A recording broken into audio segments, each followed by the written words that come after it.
Human rights is, geez, that's a good question. Human rights. Well, that's a tough one. Wow. I don't even know how to give that a definition. I would probably have to do a little bit of homework or something. Any right that I think just as a normal, human, any... The rights that humans have. Oh, that's a very large debate. Så mange ting. Tú le puedes preguntar a 20 personas y te van a dar 20 diferentes opiniones. Non saprei, è una domanda complicatissima. We just take them for granted that they're there, but we don't even consider what they are.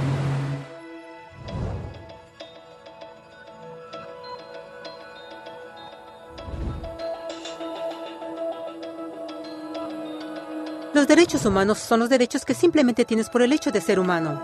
Es la forma en que instintivamente esperas que se te trate y el trato que mereces como persona, como el derecho a vivir en libertad, a expresar tus pensamientos y a ser tratado con igualdad. Hay muchos tipos de derechos. La mayoría es aplicable a ciertos grupos. Pero los derechos humanos son los únicos que corresponden absolutamente a todos, en todas partes.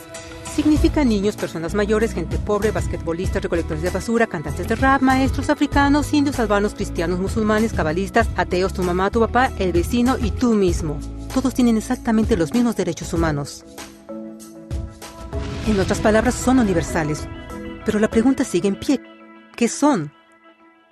Name the human rights? What the human rights are? The right to live. Equality between all peoples. Right to religion, the right to... Is there supposed to be a list somewhere I should be aware of? De acuerdo con las Naciones Unidas, hay un total de 30 derechos humanos que generalmente se agrupan y sencillamente se llaman derechos humanos. Todos ellos se enumeran en la Declaración Universal de Derechos Humanos, que es el documento más ampliamente aceptado sobre el tema. Pero fue hace mucho tiempo cuando surgieron. Al principio no había derechos humanos. Si estabas con el grupo correcto, estabas seguro. Si no, bueno, no lo estabas. Pero entonces un personaje llamado Ciro el Grande decidió cambiar todo eso. Después de conquistar Babilonia, hizo algo completamente revolucionario. Anunció que todos los esclavos eran libres. También dijo que la gente tenía la libertad de escoger su religión sin importar de qué grupo formara parte. Documentaron sus palabras en una lápida de barro conocida como el Cilindro de Ciro. Y así nacieron los derechos humanos. La idea se extendió rápidamente a Grecia, la India y finalmente a Roma. Se dieron cuenta que las personas siguen naturalmente ciertas leyes aun si no se les pedía. Llamaron a esto ley natural, pero siguió siendo pisoteada por los que tenían el poder. No fue sino hasta 1000 años después, en Inglaterra, donde finalmente lograron que el rey aceptara que nadie podía invalidar los derechos de las personas, ni siquiera el rey. Los derechos de las personas fueron finalmente reconocidos y ahora estaban protegidos de quienes estaban en el poder, hasta cierto punto. Aún se necesitó que un grupo de rebeldes británicos declararan su independencia antes de que el rey aceptara que todos los hombres fueron creados iguales. No es que le gustara la idea, pero no los pudo detener. Y así nacieron los Estados Unidos. Los franceses siguieron inmediatamente con su propia revolución por sus propios derechos. Su lista era más larga e insistieron en que esos derechos no solo se habían ideado, sino que eran naturales. El concepto romano de ley natural se había convertido en derechos naturales. Desafortunadamente, no todos estaban entusiasmados. En Francia, un general llamado Napoleón decidió derrocar la nueva democracia francesa y se declaró emperador del mundo. Por poco y lo logra. Pero los países de Europa unieron sus fuerzas y lo vencieron. Y los derechos humanos estuvieron otra vez en boga. Se redactaron acuerdos internacionales garantizando ampliamente muchos derechos en toda Europa. Pero solo en Europa. De alguna forma, el resto del mundo todavía no tenía esos derechos.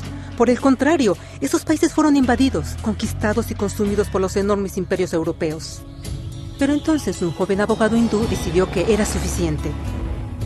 Su nombre era Mahatma Gandhi. Y ante la violencia insistió que toda la gente en la tierra tenía derechos, no solo en Europa. Finalmente incluso europeos empezaron a estar de acuerdo. Pero no iba a ser fácil. 2 guerras mundiales surgieron. Hitler exterminó la mitad de la población judía de la tierra en horribles campos de concentración nazis. En resumen, 90 millones de personas murieron. Los derechos humanos nunca habían estado tan terriblemente cerca de la extinción. Y el mundo nunca había estado tan desesperado por un cambio. Así los países se unieron y formaron las Naciones Unidas. Su propósito básico era reafirmar la fe en los derechos humanos fundamentales, en la dignidad y el valor del humano. Pero, ¿qué son los derechos humanos? ¿Eran las proclamaciones de Ciro, las leyes naturales de Roma, las declaraciones de Francia? Todos parecen tener una idea un tanto diferente de lo que los derechos humanos deben ser. Pero bajo la supervisión de Eleanor Roosevelt, finalmente estuvieron de acuerdo en un grupo de derechos para todos absolutamente.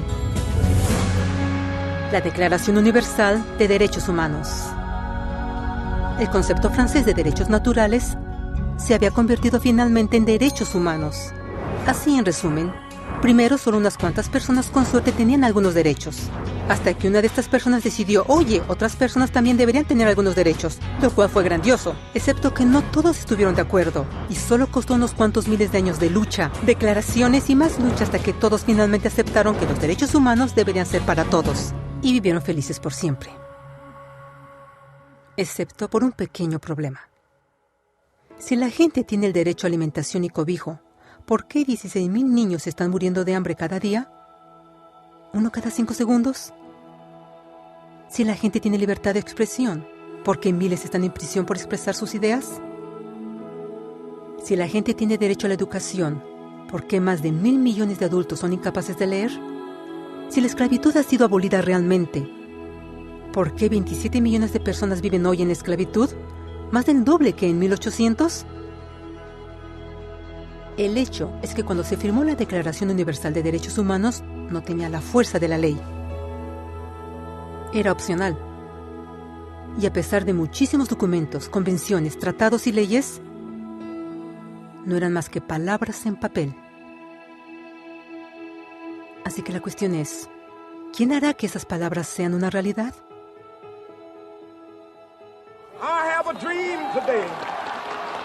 Cuando el Dr. King marchó a favor de la igualdad racial, él estaba marchando por los derechos que habían sido garantizados por las Naciones Unidas desde hacía casi 2 décadas. Pero de todas maneras, él marchó. Cuando Nelson Mandela defendió la justicia social en los años 90, su país había acordado ya abolir tal discriminación de casi 40 años. Pero de todas maneras él luchó. Esos que luchan hoy contra la tortura, pobreza y discriminación no son gigantes o superhéroes. Son gente común. Niños, madres, padres, maestros, individuos de pensamiento libre que no están de acuerdo en estar en silencio, que reconocen que los derechos humanos no son una lección de historia, no son palabras en una hoja de papel, no son discursos, campañas comerciales o de relaciones públicas. Son las elecciones que hacemos cada día como seres humanos. Son la responsabilidad que todos nosotros compartimos, de respetarnos mutuamente, de ayudarnos unos a otros y de proteger a los necesitados. Como Eleanor Roosevelt dijo, después de todo, ¿dónde comienzan los derechos humanos universales? En pequeños lugares, cerca del hogar, tan cercanos y tan pequeños que no pueden ser vistos en ningún mapa del mundo. Sin embargo, son el mundo del individuo común, el vecindario donde vive, la escuela o universidad donde estudia, la empresa, la granja u oficina donde trabaja. Tales son los lugares donde cada hombre, mujer y niño busca igualdad de justicia, igualdad de oportunidades, igualdad de dignidad sin discriminación. A menos que estos derechos tengan un significado ahí, no tendrían significado en ninguna parte.